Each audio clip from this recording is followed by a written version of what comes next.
Шинжлэх ухаан танин мэдхүүн од мөндөр суугийн цаг хугацааны аялал нэвтрүүлэг эхэлж байна.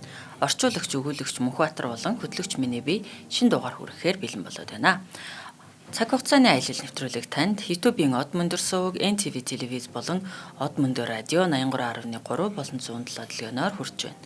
Өнөөдрийн дугаарыг спортын хувьцааг Америкээс ураатай Заяа спорт шоп, шинжлэх ухаан танин мэдхүүн од мөндөр суугийн алтан гишүүд ивэнттгэн та бүгд түргэж байна.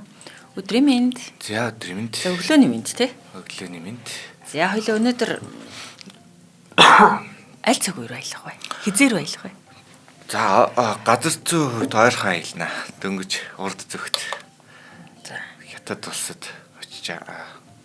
очин за цаг хугацааны үед 1911 он гэдэг цаг үед очино. За Хятад улсыг за манайх нөхөрч дайсанч гэдэг нөхөрч гэдэг янз бүрээр л нэрлэдэг. Гэхдээ нэг хөд шүүн байгаа. Энэ бол манай мөнхийн хөршөөс хаашаач юм аваад нүүж явахгүй тийм болохоор бас нэг Хятад гэдэг улс байна.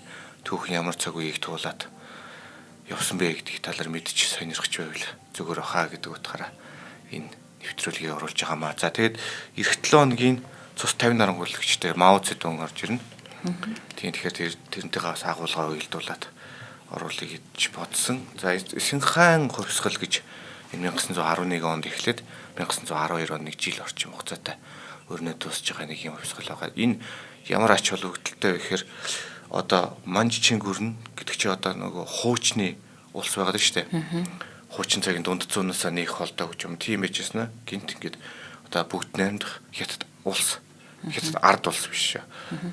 Тэр нь болохоор 49 онд ард улс болж байгаа. Тэрний өмнө бол бүгд найрамдах Хятад улс. Хятад улс тийм байсан. Тийм одоо орчин үеийн хэв шинжтэй, орчин үеийн засаг захиргаатай, эдийн засагтай тийм улс болсон.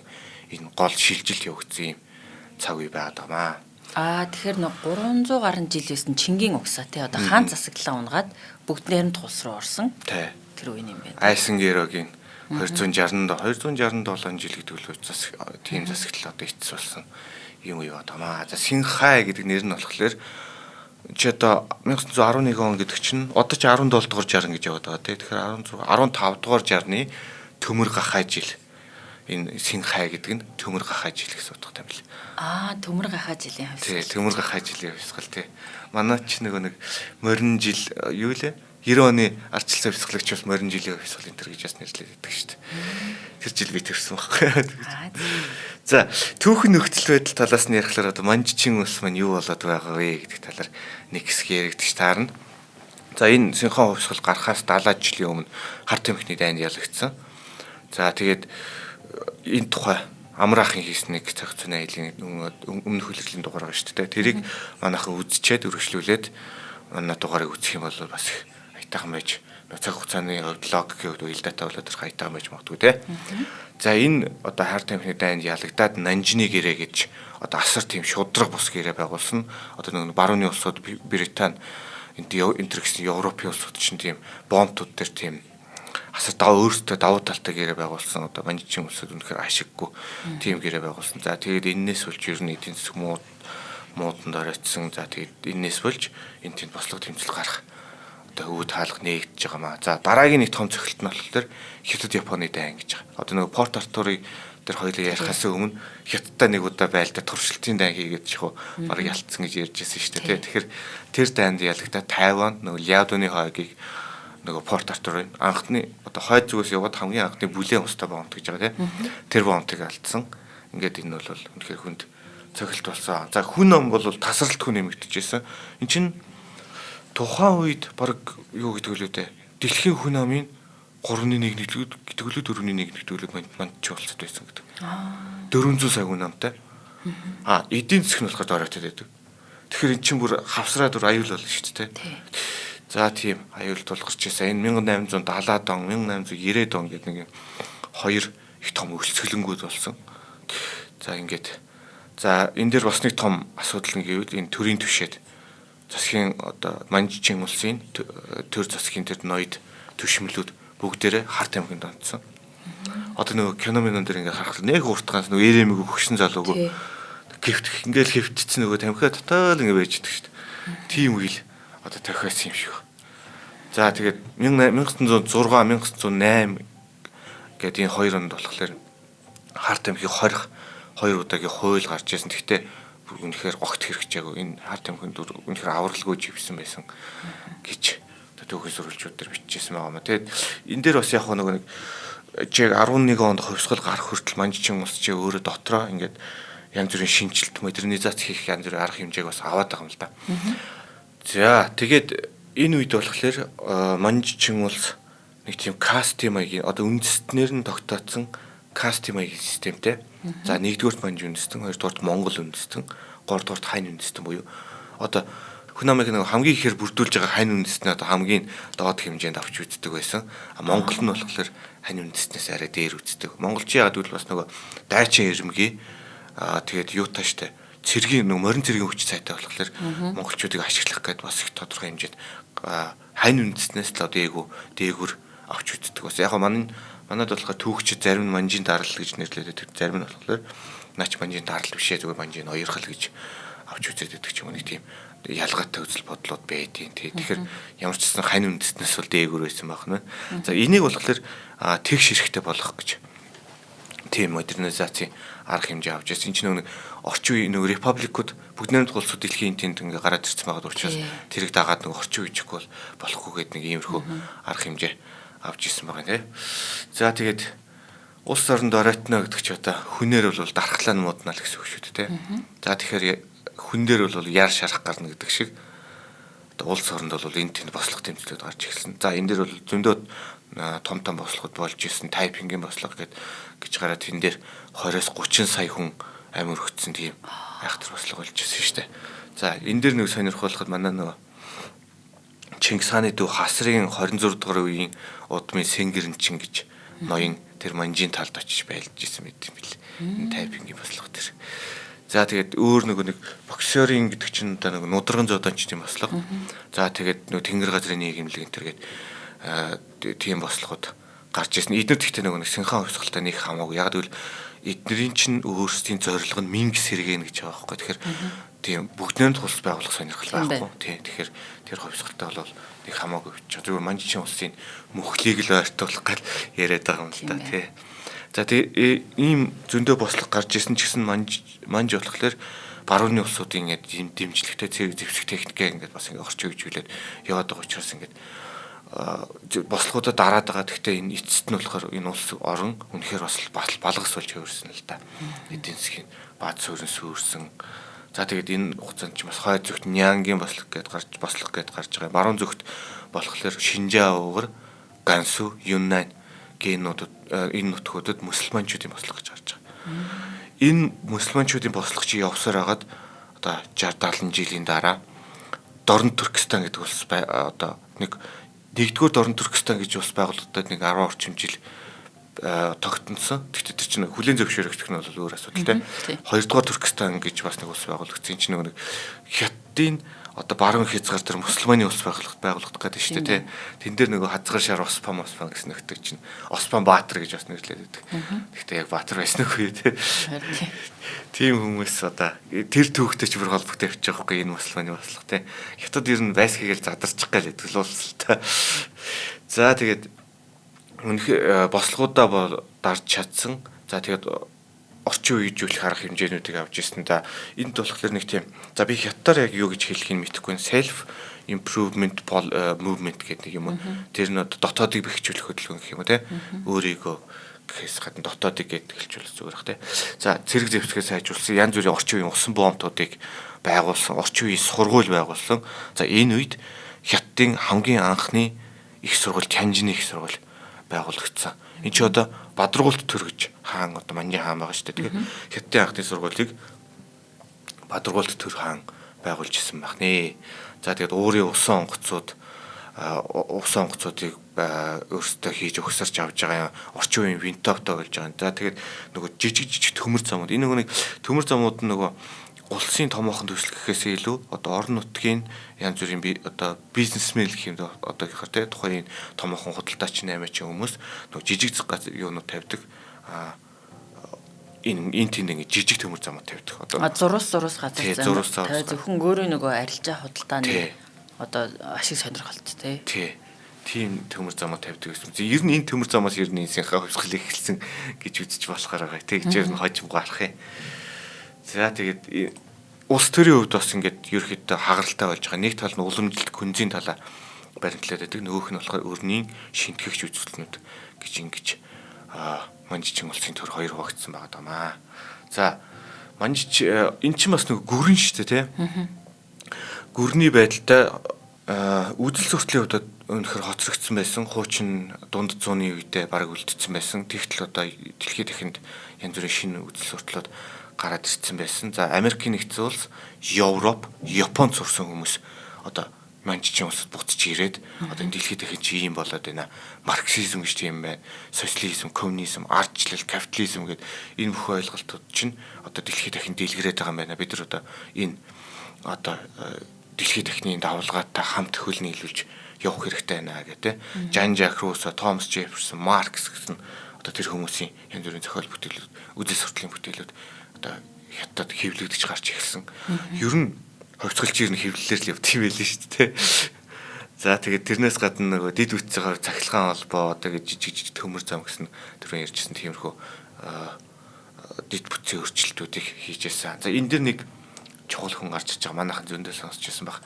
Энэ бас нөгөө хаач бидний бас ойрхон байдаг түүх учраас манай үзэгч сонсогчид одоо комментараа бас өөрсдийн үзэл бодол нэмэлт мэдээлэл энэ төр ойл хэлээд ярилцаад явбал бас сонирхолтой баг тийм. Сүн Яцин гэж хүн гарч иж байгаа хятад. За энэ болохоор хятадын энэ хувьсгалчид дундаас яг өөрийн гэсэн нэг цул үзэл сурталтай анхны хүн гэх юм уу. Тэгээ бусд нь болохоор ерөнхийдөө орон нутгийн ашиг сонирхолтой нөхдөд байгаад байгаа. Тий. Энд чинь нэг төрн сулраад ахаар аймагуд нөр өөрсдөө бэхжүүлээд эхэлдэг.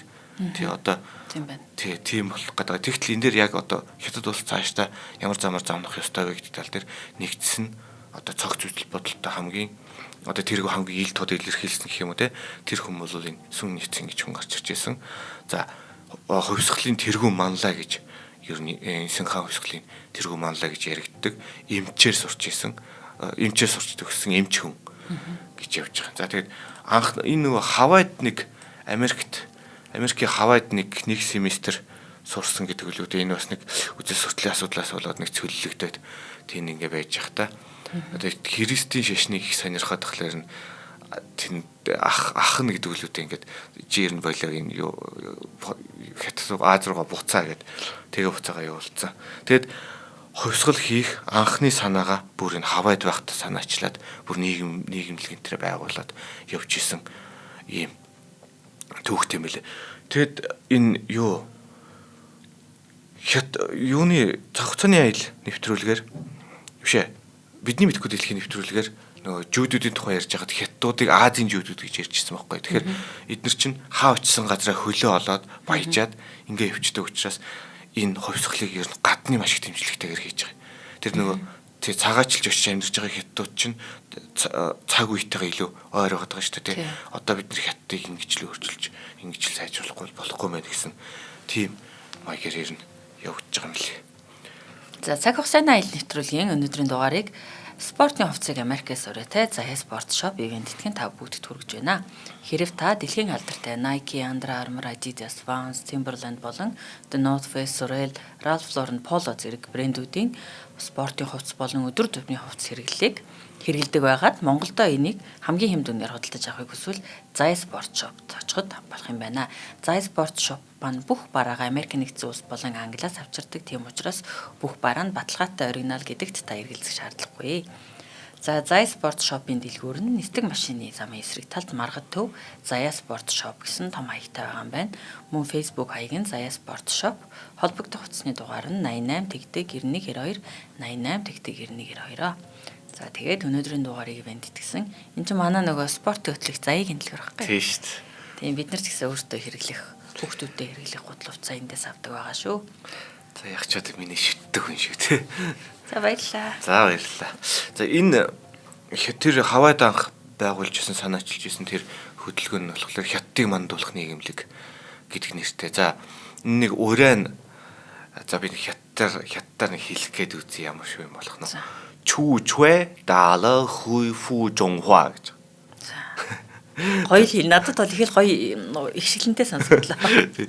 Зэрлэг энэ яг махчилж орчуулах юм бол гэсэн зэрлэг татааруудыг хөөж хятадыг одоо мандуулна гэж байгаа. Тэгэхээр татаарууд гэж монголчууд шүү дээ. Ер нь бол эднэрийн хувьд те. За бүх дэлхийн хувьд бол тэгэл татар гэж монголчуудыг хэлдэг шүү дээ. Гэхдээ эднэр чинь манжи эсрэг тэмцээд байгаа шүү дээ. Манжи хэлээд шүү дээ. Тий. Тэгэхээр эдрийн нүдэнд бол манж монгол хоёр ялгаагүй л гэж харагддаг байхгүй. Адилхан нүүдэлж манжиг хар гэж үзэж нүүдэлчин угсаатай байна. Тэгээд нөгөө зэрлэг балмад нөгөө хятадч хан үндэстэн ч өөрөө суурин ирэн шил тазар. Тэгэхээр нүүдэлчин ард түн болохоор яг л зэрлэг балмад гэдгээр нь хараад байна. Өөрсдөө ингэж огт харахгүй байна. Энэ нэг нүүдэлчин улсууд ирэл манай төр дээр суучлаа л гэж хараад байгаа шүү дээ. Энэ синхаа хувьцлаас өмнө ер нь баг 1000 жил за 1000 ч биш юм аа 800-аас 900 жилийн хугацаанд хань үндэстэн өөрийнхөө төрийг барьж исэн ганц төгөлдөл нь Мин улс. Тэрнээс өмнө бол Монгол эзэнт хөрөнгө монголчууд төрийн барьж байгаа. Тий, юань гүрм болж байгаа. Тэрнээс өмнө алт төрчтэй алт улс ч юм бол бас хань үндэстэн биш шүү дээ. Тий, тэгэхээр ер нь ганц юу юм бэл. Ганц Мин улс нь яг өөрсдийнх нь сүүлийн 800-900 жилийн хугацаанд тийм байгаа учраас нөгөө нэг тэнгэр газрын нийгэмлэг одоо нэг хятадын триадуудын өв гэцэг гэж хэлж болох нөхдөд байгаа шүү дээ. Тэд нар чинь одоо Минг сэргэнэ гэж яваад байгаа тийм учиртай билээ. Гэхдээ бас нэг гайхалтай зүйл анзаарэгдэж байна. За чин баг 300 жил те. За Мин тодорхой хугацаанд байж байгаа тэрний өмнө юань гэж байна те. Гэтэл эднэрийн нөгөө үндэсний тэр нэгдмэл байдал ондоошил тэр өөртөө хан үндэстнийг мандуулах тэр чин сэтгэл нь хүсэл хэмгэлдсэн энэ 300 жилийн дараа ч юм уу те ингээд байгаад байгаа нь хайхтар энэ те. Хятадууд өөрсдийгөө дундад газар, дундад улс гэж нэрлэдэг. ертөнцийн төв гэж байгаа байхгүй. Тэгэхээр яг хоо энэ нь юу ах те нөгөө талаар нөгөө суурин иргэншилтэй одоо соёлуудын нэг давуу тал бичгийн соёл маш их. Аман соёл, уран зохиол те энэ бүгд маш хөгжсөн. Тэгэхээр энэ бүгд байгаа учраас дараагийн үе хойчтой те өвлүүлээд тэдэрэн гэсэн тэрээс сураад тэрэнд одоо тэ нэг ихтгэл үнэмшилийг нэгдмэл чанар хараад штэ. Тий. За одоо нэг хоёлоо хувьсгал руу орохгүй болов. За энэ тэр нийгэмлэг нь болохоор Явандад Түнмэн хуй гэдэг нэртэй болоо. Тэгээд энэ нь болохоор бүр сүүлдээ Гоминдан намын одоо анхны үндэс суурь гэж яригдж байгаа юм л. Гоминдан гэдэг чинь ардын нам л гэсэн үг шүү дээ тий. За тэгээ хятадын хувьсгалт холбоо гэдгийг Токиод очиж байгуулж ирсэн. Энэ нөгөө нэг хятадыг орчин үеийг хөгжүүлэх хөдөлгөөний амбиц нь Японы талаас байгаад байгаа байхгүй тий. Энэ нөгөө империализм эсэргүүцхийн тулд одоо хятадыг Японы нөлөөнд бас нэг хүчрэх улс модернизац хийцэн тийм улс болох ёстой гэсэн сонирхол байгаад байгаа. За энэ одоо Сүньяцны баримталж байгаа 3 зарчим гэж байгаа. Харийн төрөмглийг зогсоог чинг мөхөх, ардын засгийг тогтоох, нийгмийн халамж, эдийн засгийн хөгжлийг баттгах гэсэн ийм нэг 3 үндсэн зарчимтай. Яг л одоо хэдийгээр нөгөө маш товчхон ч гэсэн орчин үеийн улсын үндэс байж болохоор байгаас те харийн төрөмглөлөө гэдэг чинь үндэсний үзэлтэй байна гэсэн үг шүү дээ те. За тэгээд үндсэндээ барууны үзэл санааг хятадын бодит байдалтай нийцүүлсэн ийм одоо шинэ үзэл сурталыг гаргаж ирээд энэ хувьсгалын гол лооцсон болоод явсан байгаа даа. За хувьсгал одоо энэ мэтэр одоо Сэхэтний бааз суурь нь ингэж бэлтгэгдсэн. Одоо гадаадаас ирсэн хүмүүс шинэ үзэл сурталтай хүмүүс ингэж орж ирээд одоо Синхан хувьсгалын Сэхэтний бааз суурь бэлтгэгдсэн гэж. За энэ хувьсгал эхэлсэн нь одоо халуун цэг хувьсгалын голом гэх юм а тэр нэг Учааны бослого гэдэг нэг юм болсон. За энэ болохоор хамгийн анх нэг төрөө ярьжсэн нэг жижиг орон нутгийн төмөр зомод байгаа. Тэрийг болохоор юу яах гэдэг. Энэ нөгөө манжийн төвчнөө суларцсан учраас янз бүр орон нутгийн төслийг нөгөө манах улсын мэдл булааж авах гэдэг шүү дээ тий. Манай ч гэсэн тиймэрхүү мэрэгдээд байгаа үлгүй лөө. Тэгж авах гэдэг. Тэгэнгүүт тэр чи өөрсдийнхөө янз бүрийн хөрөнгө мөнгөөр төмөр зомоо бариад байгуулсан байгаа гэдэг. Тэгээд энэ улс нь болохоор бас нөгөө амар доороо сул доороо болцсон учраас хүчрэг болох гэдэг. Ард иргэдээс одоо тэр чин иймэрхүү төмөр зам байгуулах хэмжээний хүмүүс гэдэг чинь бас нэлээд гайгүй мундаг нийгмийн одоо чинэлэг давхрын хүмүүс байх гэсэн үг шүү дээ. Тэднийгээ дээрэмдэж эхэлж чинь гэсэн үг л дээ. Тий. Тэгэхээр энээс болж төмөр замыг хамгаалах хөдөлгөөн гэдэг юм гарч ирсэн байгаа. За тэгэд энэ аваад европчуудад амир хямдхан зарах гэдэг. Тий. Төмөр замыг аваад за тэндээс бол худалдаачдын одоо санаачилснаар оюутан жирийн ажилчин лам хуурах цэргүүд хүртэл оролцсон нэг юм жагсаал цуглаан болж исэн. За зүгээр жагсаал цуглаан эсэргүүцэл болоод явж исэн чинь 1911 оны 9 дугаар сарын 7 гэдэг өдөр Чингийн тал, Манжичин улсын цэргийн талаас анхны буунду гаргасан. За тэгснээр одоо эдийн засгийн хэв шинжтэй байсан жагсаал маань улс төрийн шинжтэй тэмцэл болж энэ одоо Синхан хувьсгалын анхны галдвал бадарсан гэж үзэж байгаамаа. За тэгээд үргэлжлүүлж явсараад ингээд цэрэгжээд эн чинь мөнгөтэй улсууд байгаад дээрэс нь хувьсгалчиж гаднаас нөгөө цагаач хятадуудаас ингээд дэмжлэг аваад сонин мөнн гаргаад тэгээд яваад тахлаар ингээд хувьсгалын бааз суурнууд бүрдээд одоо хувьсгал хийх хүмүүс нь бий болж хувьсгалчид бий болж байна гэсэн үг шүү дээ. За энэ хувьсгалчид бий болоод тэр нь ааримжаад тэгж явсараад одоо дайн тулааны байдалд хүрсэн. За энэ Яншагийн тулаан гэдэг нэг юм тулаан болж ирсэн байгаа. Энэ дээр Юаншикай гэж нэг хүн гарч ирнэ. Юаншикай бол юу Манжин одоо сүүл үеийн одоо нэг томоохон улс төрч биднээс зөндөл сонсч ирсэн баг те.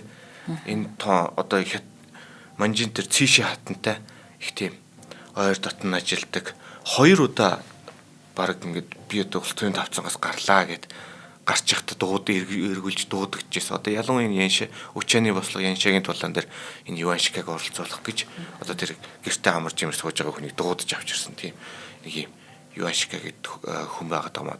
За хоёлаа хин нэгнийхэн талд ороод яах вэ те Сүньяц ингээд хувьсгалын төлөөлөгч Юаншика гэдэг одоо лоялист буюу хаан засгийн төлөөлөгч юм том хоёр их удирдагч жанжид хоорондоо одоо байлдах нөхцөл байдал үүссэн. Манжийн талаас 25 мянган зэрэгтэй. За энэ дээр нөгөө талаас Хөөбийн хувьсгалтай айрам гэж байгаа. Тэр нь болохоор 100 мянган зэрэгтэй гэж байгаа. Тиймээ цэргийн чанар гэдэг бол өөр асуудал те. 25 мянган зэрэг бол үндсэндээ бүгдээрээ мэрэгчлийн зэрэг шахав. 100 мянга дээр бол бараг л ихэнх нь зөв жирийн ард хэрэгтэл байгаа шүү дээ. Тий нөгөө тариа тармуур сэрээ ирсэн. Тий. Энэ дээр бүр эмэгтэйчүүдийн хувьсгалтай айрам гэж хүртэл оролцож байсан ба. Тийм тэгэхээр чи ямар энэ 100 мянгаыг чи ямар хүмүүс бүрдүүлчихсэн бэ гэд бодглохлоор ер нь бол Манжийн тал нь дийлэхэр болчихж байгаа юм л да. За тэгээд энэ нэг бэхлэлт дээр 41 хоногийн турш тогтоосон. Энэ бол хуучны бурамгүй засгийн эсрэг ард одоо нэг мужийн нэг аймгийн ард түмэн тэр чигээр одоо бүхэлдээ очиж байлдаж байгаа мэт төр зураг үүсэж байгаа шүү дээ. Тэгэхээр тэр чинь нөгөө хувьсгалын тийм тэмцэлт одоо сэтгэхгүй 41 хоног одоо тэр тийм тисч байлдаж байгаа хооронд 41 хоногийн дараа ер нь за ер нь үр дүнгийн хувьд энэ конклюсив буюу шийдвэртэй бус гэж үзээд байдаг. Тэгэхдээ ер нь энэ хувьсгалын цаашдаа ингээд газар авч явж чадаагүйг нь бодглохлоор тэр чи дарчлаа л гэсэн үг шүү дээ Манжийн талаас тийм. Тэгэхдээ энэ 41 хоногийн хугацаанд маш олон бусад газруудад хувьсгалын одоо оч бутарсан байж тий. Ард түмэн донд тэмцэг тэр тэмүүлээ. Тэнд ингээд бусад хань үндэстнүүд маань өгч штэ гэл тий. Тийм байна. Сурталхуулгын шинжтэй юм болж тээ. Тий. За тэгээд 12 дугаар сард нь одоо Сүньяцын энэ чин Японд байж байгаад ирдэг лөө Шанхайд ирээд одоо бүгд найрамдах хятад улс гэдэг одоо үзэл санааг анх байгуулж байгаа юм. За энэ болохоор төр засгийн газартай тэр засгийн газар нийслэл Нанжин гэдэг. За энд Сүньяцын нэг юм үзэл бодлын нэг жоохон эргэлт маяг юм хийж байгаа. Эхлээд хань үндэстний мандуулна гэж явжсэн. Хань үндэстний улсыг байгуулна. Тэгж явжснээ гинт энэ Шанхайд ирээд улс байгуулахдаа 5 өнгийн туг мандуулсан. Тэр нь болохоор Улаан хань үндэстэн, Шарн манж үндэстэн, Хөхн монгол үндэстэн, Цагаан хуй буюу мусульманчууд.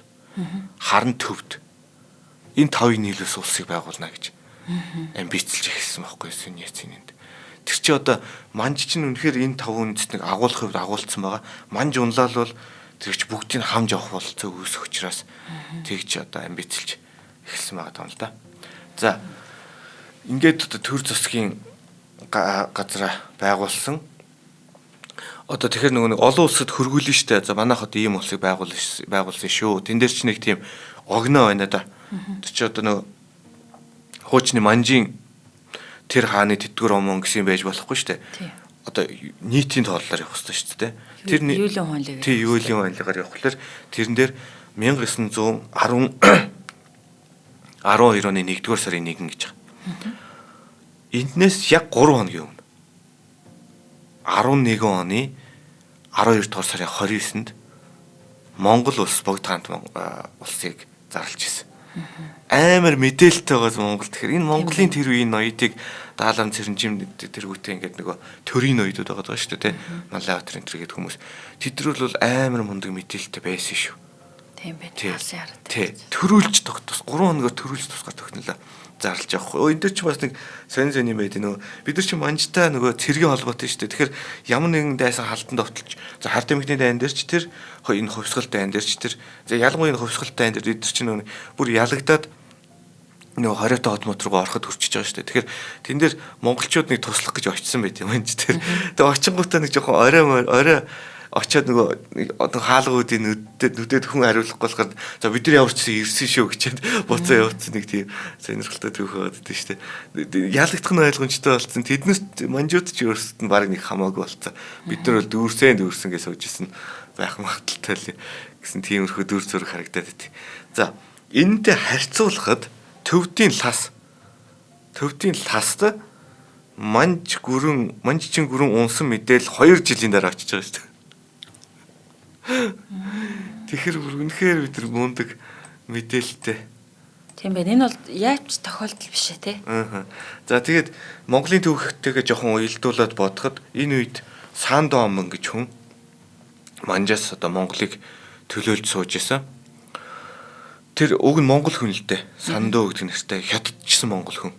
Тэр хүн манжийг төлөөлөөд Монголд их тийм атман даан байжсэн. Одоо та нарыг ингэн гэдэг.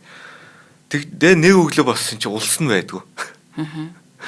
Тэгээд мань хүнийг чи нэг даалам цэрэнжин өдөр чи 3 хоногийн дотор Монголоос зайл гэд тэгж хөөж явуулжсэн тийм сонин дуршлаг байдаг шүү дээ. Энэ яг энэ түүх одоо яг богд хаант Монгол улсаас эхлээд ардын хувьсгал хүртэлх энэ бужигнаанчны энэ синхаа хувьсгалын бужигнаантай яг ингээд авахцаад ингээд явчихдаг хөөх. Тэгэхээр энэ Монголын түүхтэй ер нь нэлээд уялдаад ялангуяа 17 18 оноос эхлээд Монголын автономит устгах гэсэн яриа чинь энэ хувьсгалтай энэ 5 үндэсний нийлүүлнэ гэсэн энэ Сүньяцины бодлоготой их тийм уялдаад явчихдаг сонирхолтой түүх байт юм лээ. За тэгээд ерөнхийдөө хувьсгал хүчээ авах нь тодорхой болсон. Гуандун, Гуаншу, Гуанжу, Хонан гэсэн энэ газруудад зэрэг шахуу бослогууд ингээ гарч ирсэн. За тэгээд дор тусгаар улс гэж зарлж ирсэн тухайн үед. Одоо эн чинь хувьсгал гараад нэг сар ерөөсөө нэг сарын хугацаанд өнгөрсөн. Эн чинь нөгөө юу вэ штэ? Сонин гэж нэг чухал юм байна.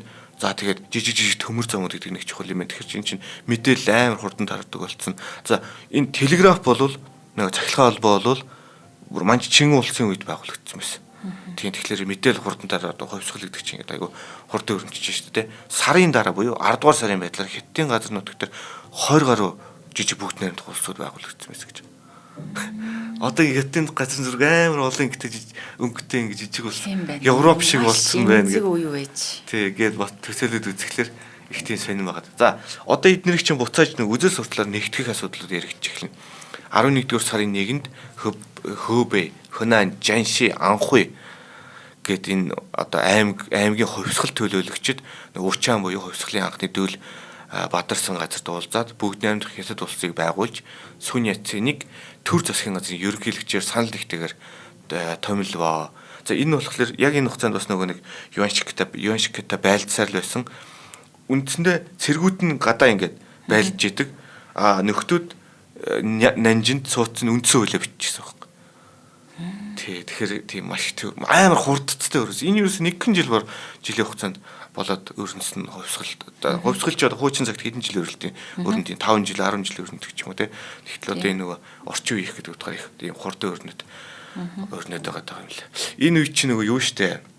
Манай автономитыг устгах гэж ирдэг нөгөө жижиг сүүчиг юм блэ. Сүүшүүж байна. Тэр чин энэ үед яг энэ Сүньяцины айрамд орцсон байлдад явчихсан байхгүй. Тийм. Эдгтээ нэг жирийн цэрэг биш бас их өндөр алуун тушаалтай юу лээ. Төрийн зөвлөлийн нарийн бичгийн дарга гэдэг алуун тушаалтай явж исэн. Сүүшүүж байна. Тэгээ энд ингэ 12 он 13 онд ингэж явж исэн нөхөр 19 онд Монголд ирж Монголын автономитыг устгаж монголчууд үндсэндээ түүхэндээ анх удаа 2 жилийн хугацаагаар төрөө алдчихсан. Одоо Монгол газар төр тулс гэдэг юм орчин байсан. Энэ бүх хугацаанд 2 жил бид нэр төрийнхаа одоо эрхийг алдчихсан түүх байгаа шүү дээ. За тэгээд нэг хамтран ажиллаж явж хоёлаа. За тэгээ. За өнөөдрийн дугаарыг маань шинжлэх ухаан танин мэдхүн хот мөндөр суугийн алтан гишүүд маань би тэтгэн ажиллаж байна.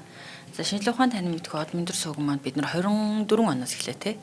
Шинжилгээ ухаан, танин мэдхүү, түүх, байгалийн ухаан, нийгмийн ухаантай энэ бүгдийг агуулсан нийт 21 сэдвээр нэг сэдв дээр жилд 50, нийт 1050 подкастуудыг бэлдэн үзэх сонсогчдод өдрийн 3-ыг 7 хоногт 21-ийг сард 84 дугаар хүргэдэг. За тэгэхээр энэ ажлыг хийнэ гэдэг бол маш их ажил, маш олон хүний хүс, хүч, хөдөлмөр тэгээд маш их цаг ордог ажил. Тэр бид нэр өөрсдийнхөө энэ үйл ажиллагааг тогтвортой байлгаж шинжилгээ ухаан танин мэдхүүг Монголд тууштайгаар монгол хэлээр те хөрвүүлж өөрсдөө бид нар ч гэсэн энэ өөрсдийн уншсан сонсон зүйлээ хуваалцах туртай. Тийм шүү дээ. Тэгэхээр энэ ажлаа биднэрт хийх боломжийг өгдөг. Би бол од мөндрийн номер 1 сонсогч гэж байна шүү дээ. Од мөндрийн алтан гишүүд маань байна. За алтан гишүүд гэж бид нар хэнийг хэлдэг вэ гэхээр од мөндөр сууган маань жил болгон уран бүтээлийн улирал болгондоо алтан гишүүд гэдэг нууц бүлэм зарладаг юм байна. За мэдээж та бүхэн манай нэвтрүүлгүүдийг үн төлбөргүйгээр YouTube сувг болон NCV телевизээр үзэж болно. Гэхдээ бидний үйл ажиллагааг дэмжиж бид нар цаашид үйл ажиллагаагаа доктортой явуулах нь боломжийг хүргэж бодиттой хувь нэмрээ оруулахыг хүсэж байгаа хүмүүс бол яг харахгүй алтан гишүүд маань тэр бид нар жилдээ нэг бүлгэм нээгээд тэрэндээ жилд 100 мянган төгрөгийн хандив үзэх сонсогчдоосоо хүсэж байгаа. За тэгэхээр та бүхэн 100 мянган төгрөгийн хандивыг бидэнд өгснөөр одоо манай алтан гишүүн болно гэсэн үг. Бид нэр байгуулсан одоо жил болгон шинээр бий болгодог нууц бүлгэмдээ оруулаад тэгэхээр та манай энэ нэвтрүүлгүүдийг яг лайв бичлэгээр 7 хоногийн өмнө үзэх боломжтой. За тэгээд лайв бичлэгийн үеэр үзэх сонсогч бид нартэй комментээр тэгээ Facebook чатаар холбогдоод хүссэн одоо өөрсдийнхөө санал бодол мэдээллийг хуваалцах бүрэн боломжтой. Ийм багмаа тэгээд бидний алтан гишүүд бол яа харахгүй бидний үйл ажиллагаанд маш их хувь нэмэр оруулдаг. Биднэрт маш их дэмжлэг үзүүлдэг. Тэгээд бидний эхэлсэн цагаас манд биднийг үргэлжтэй дэмжижсэн биднэрт итгэдэг учраас бидний бас найз нөхцийг санагддаг. Тэгээд жил бид нар 4 сарын 29-нд од мөндрийнхөө шинэ жилийг буюу төрсөн өдрөө тэмдэглэдэг. Тэгээд өнгөрсөн жил бид нар эхнийхээ жилийг сүртэй тэмдэглэсэн. Энэ жил ч гэсэн одоо энэ улирлынхаа шинэ жилийг эх оны 4 сарын 29-нд тэмдэглэнэ.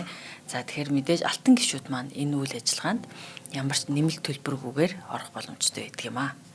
Тэгээ бид нар айгүй гоё тийм найз нөхдөж болсон мэдрэмж авдаг л та харахгүй. Одоо лайв дээр хай сайн өдрийн минь өглөөний минь юу гэдэг юм бэ гэж сочдөг шүү. Харин дээ сонио ачнаа хаалцаал. За тэгэхээр хэрхэн од мөндрийн алтан гишүүн болох вэ гэхээр та Худалдаа хөгжлийн банкны 94,000 IBAN-тай 419104,518 419104,518 IBAN нь 94,000. Та бүхэн энэ данс руу 100,000 төгрөг шилжүүлээд гүйлгээний утган дээр нь өөрийн Facebook нэр болон утасны дугаараа бичээд 100,000 төгрөг шилжүүлэхэд хангалттай. Тэгэхээр манай админ танд руу таны одоо гүйлгээний утган дээр бичсэн утасны дугаараар холбогдоод таныг алтан гишүүн бүлэгтээ одоо гишүүн болгон оруулна, урьж оруулна.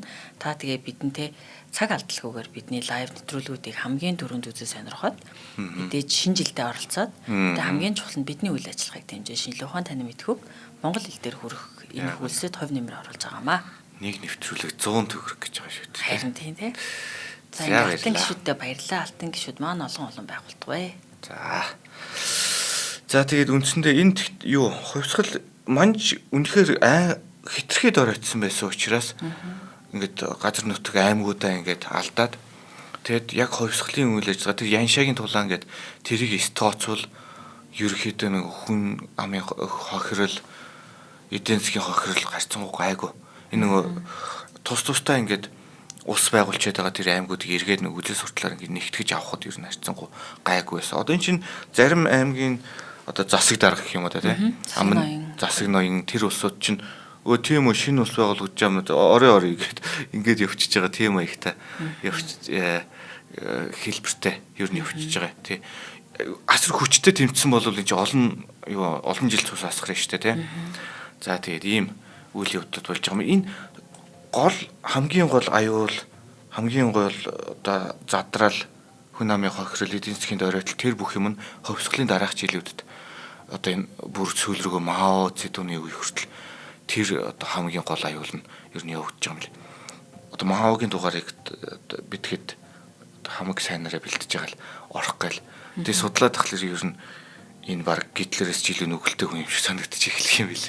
Мао Цзэдун. За тэр дугаарыг манайхан цус 50 дарангуулагч нь дараагийн нэвтрүүлгээр сонирхож үзээрэй. За тэгээд хувьсгалд шинэ улс байгуулагдсанээр бол нэг тийм яг тэр болгоныг яриад явж явах үеийнхтэй за үндсэн хуулиа бичиж байгаа. татварын системээ тогтоож байгаа. За яамдуудаа байгуулж байгаа. За Монголч нь 5 яамтай байгуулагдчихсэн. Хятадх чинь бас нэг тэр хавцаач билүү дээ. Тэрнээс нэг хоёр олон ч байна уу да. Тим яамтай ингээд байгуулагдчихсан. За нөгөө хааны гэр бүл болохоор юутай хориотой хоттой хоригдсон. За 4 сая лам мөнгөний тэтгэмжтэй амьдарч стипендтэй амьдардаг тийм улсууд болж хувирсан гэж байгаа. За тэгээд ингээд Хятадын газар нутагт 2000 орчим жил тогтносон хаант засаг, хаант төр гэдэг юм үгүй болсон. Манжчин улсын 267 жилийн ноёрхол ингээд үгүй болсон.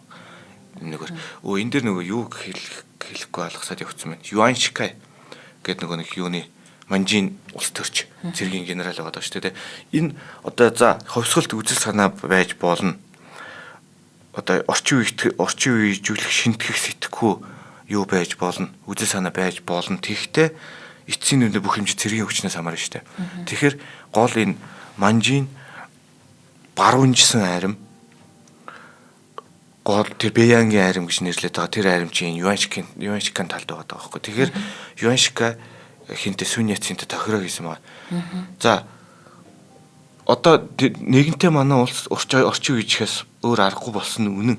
Юаншика дэрийг хүлээн зөвшөөрж байгаа. За тэгтээ юу яана?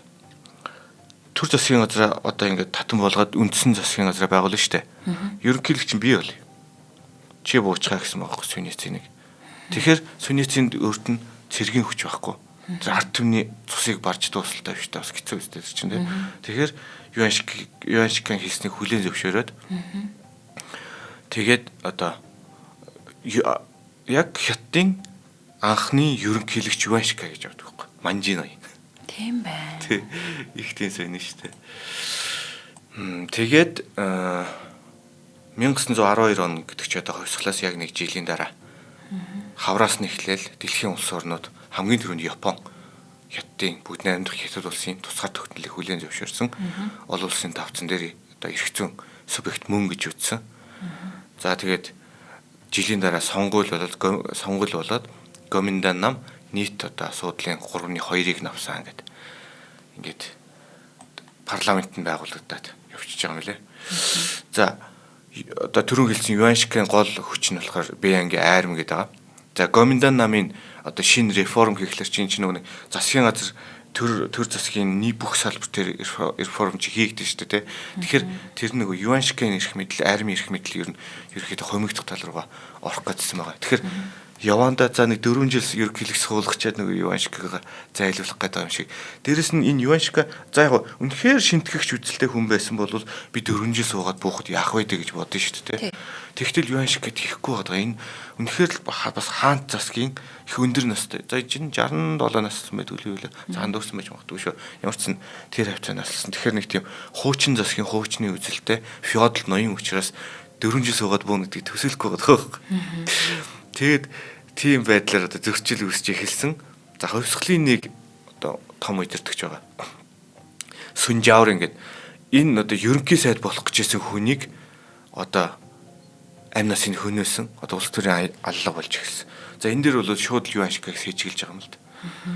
За тэгээд Юаншика болох хариуд нь болохоор шууд Гоминдан намыг тараагаад Сүньяцины 2 дугаар хувьсгал гэдэг юм эхэлсэн. Одоо бид нар эхний хувьсгалуудаа фейлдчлээ гэсэн үг шүү дээ. Парламентын засаг буцаад Гоминдан эрх баригч намыг тараач чинь гэдэг чинь юу гэсэн үг вэ те? Цэргийн хүчээр тараач чинь гэдэг чинь энэ бол парламентын засаг биш шүү дээ те. За тэгээ энэ 2 дугаар бослохын дарагдсан. Цэргийн хүчээр Юаншика дарцсан. За тэгээ Сүньяцин болохоор өөрөө Япон руу зүгтааж байгаа. Тэр Японд нэг тийм шелтер байгаа шүү дээ. Тэр нэг хувьсгалыг гал дөлийг бөхөхгүй байлгадаг тийм гадны бодлого Японд алд байгаад байгаа хөөхгүй. Манайхын ер нь түүх уншихтаа за яг хүүхэд энийг ойлгоход бас мэдээж хэцүү л байх л дээ. Түүхийн ном дээр нөгөө тийм зүгээр л нэг он цагийн дараа л юм шиг бичсэн байдаг шүү дээ. Тэд он төрөөд одоо 21 оны ардын хувьсгалыг чинь нэг 7 хүн яваад тэгээд тэр 7 хүн ийм хийгээд яцсан үйл явдал болцсон гэж бичсэн байдаг. Гэхдээ эн чинь бол түүх гэдэг бол ерөөсөө геополитик улс төрийн одоо бүс нутгийн юу дипломат харилцааны түүх болж өрдөг шүү дээ судлаад ахаар тий. яванда дэлхийн хэмжээнд хүрээд ирэхээр геополитикийн түүх болоод явдаг юм те. Тэгэхээр энэ эргэн тойрны үйл явдлууд юу болж байна? Одоо яг энэ хятадын түүхийг Синхаа хувьсгалын тэрийг үеийг ингэж ярихлаар Оросд юу болоод байна вэ? Монголд юу болоод байна вэ? Тэгээд зүүн өмнөд Азид юу болоод байна вэ? Эдгэрийг бүгд ингэ холбогдоол ингэ явчихдаг. Тэгээд тэгж манайхад сонирхвол яг тийм логик уялдаагийн толгоонд одоо бий болгож түүхийг судлал их гоё тий. Зүгээр тийм он цагийн дараалал шиг юм бол тэр судлаач цээжлэгдэхгүй шүү дээ. За тэгээд 1913 оны сүүлээр буюу одоо хувьсгалаас ердөө жил орчмын дараа эн чинь яг жил орчмын дараа гэхэлээ хувьсгал 11 оны намар явагдаад тэгээд 13 оны одоо өвлөөс хувьсгал ингээд үндэсний бүтлгүүцсэн болчихж байгаа байхгүй. Тэгэхээр нэг жил дөнгөж гарантай болчихж байгаа. Тэгэд ингээд жил орчмын дараа төлөөллийн парламент гэдэг юм үндэсний байхгүй болсон. 1914 оны 1-р сард ЮНЕСКО үндэсний ассамблег тараасан хууль үндсэн хуулийг хүчингүй болгосон. Тэгээд дандаа зарилгаар өдөртөг болчихж байгаа. Тэгэхээр энэ чи хаан болж таарч байгаа. За тэгээд өөрийн гэсэн бүр ингээд зоос моосыг гаргаж байгаа. За next dictator байсан биз дээ. Яншхайт гэдэг штэ заасаг юм. Яншхайт гэж байгаа. Яншхайт гэдэг нь тэр юм уу? Монгол дээр тийм яншхайт одоо манайхан яншхайт гэдээ хайгаад ирэх юм бол нэ ихэн таргалж маргалцсан яншхайн юм тэр сахартал байсан юм яасан. Нэлийн тийм тарган нөхөр байсан. Тийм зурагтай юу байдаг штэ. За тэгээд энэ дээр чи одоо яг хятадын хамгийн их самуунтай хувьсгал нь бол амархан болцсон. Хувьсгалын дараа одоо хамгийн их самуунтай тэр 2 дугаар хувьсгал фейлжлээ одоо бүтсэнгүй гэж байгаа шүү дээ. Тэрний дараа одоо жинхэнэ одоо хятадын аюул их дотоодын хамгийн хүндх зүг ер нь энд эхэлж байгаа. Тэр нь нөгөө нэг төр устгахлаар юу болчихж байгаа. Аймагуд зэрэгжээд эхэлж байгаа. Өөрөөсөө хамгаалах гэдэг шүү дээ. За тэгээд аймгийн дотооддоо эднэр чинь татварын системтэй, төсөвтэй, эдийн засгийн дотоод эргэлттэй болчихлоор үнэхээр л жижиг улс шиг болчихж байгаа байхгүй. За тэгээ ингэ байжсэн чинь Шанжун гэдэг нэг Манжин нэг жанжин Бээжин эзэлж аваад нөгөө нэг юун дээр гардаг Сүлчээ заан кинонд гардаг нэг хүүхэд байгаа шүү дээ. Хүүхэд хаан нөгөө хориотой одтой тохирогдсон. Тэр одоо Пүүигээ тэр хүүхэд хааныг буцаагаад 12 хоногийн турш одоо хаан ширээ залж исэн нэг тийм.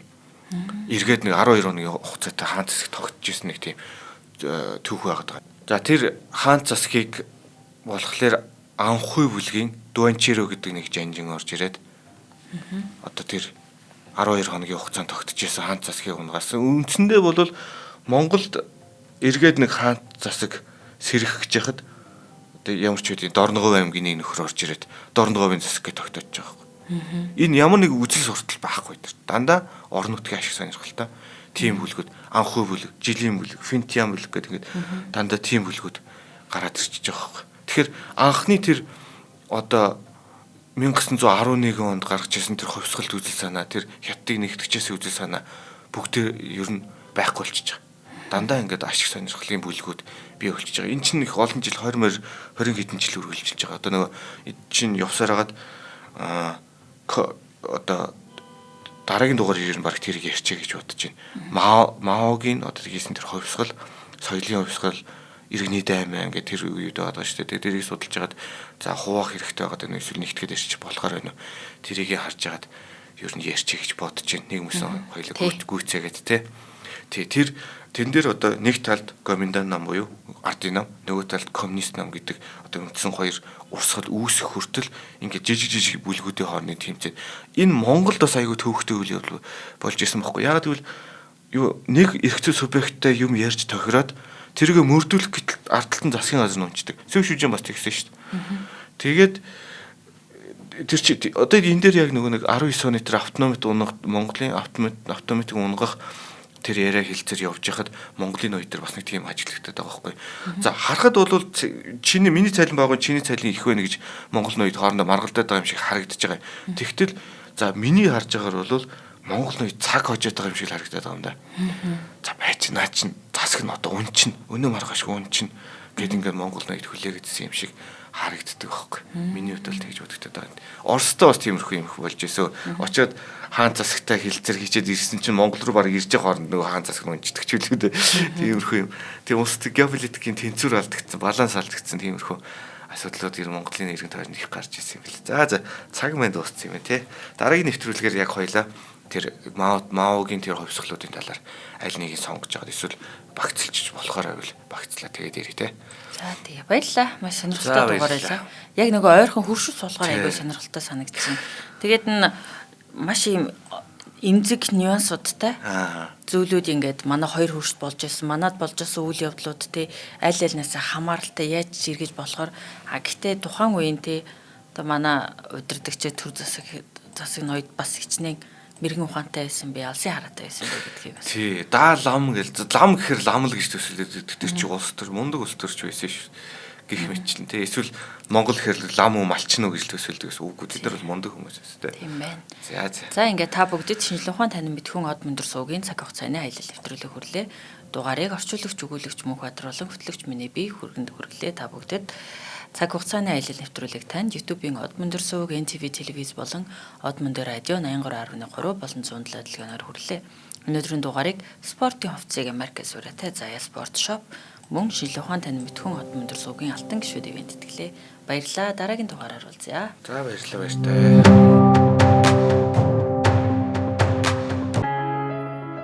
Нэвтрүүлгийг хүлээн авсан Нарны аймгийн монголчуудтай баярлалаа. Од мөндөр сувг нь энэ мэдчлэн таны мэдхүйн мянган нэвтрүүлгийг 2026 оны 7 сарын 1 хүртэл та бүхэндээ хүргэх юм. Их хэлээрээ шинжлэх ухаан танин мэдхүйг түгээхийн үлсэд нэгтгэх хүсвэл та бидэнд хандив өгөх боломжтой. Жилдээ ганцхан удаа 100,000 төгрөгөөр биднийг дэмжснээр шинжлэх ухаан танин мэдхүйг түгээх энэ үйл хэрэг амжилттай үргэлжлэх юм. Од мөндөр нэр дээрх Худалдаа өвчлийн банкны данс байгаа 4191 Тэг 4 518.